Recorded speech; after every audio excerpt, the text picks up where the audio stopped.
อยใจก็เดินหนีไป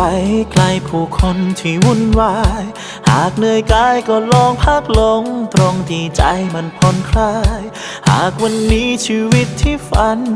มันยังไม่เป็นดังใจไม่เป็นไรค่อยเริ่มกันใหม่พรุ่งนี้ออกเดินทางไปบนถนนหาตัวตนที่เรามีว่าวันนี้ชีวิตที่ดีมันมีความสุขอยู่จริงไหมสิ่งที่ใจเราไขว่คว้าได้มาเพราะถูกใจหรือเพียงหวังให้ใครต่อใครเขาถูกใจทิ้งมันไปก่อนตอนที่ใจหวังในบางครั้งความคาดหวังก็ท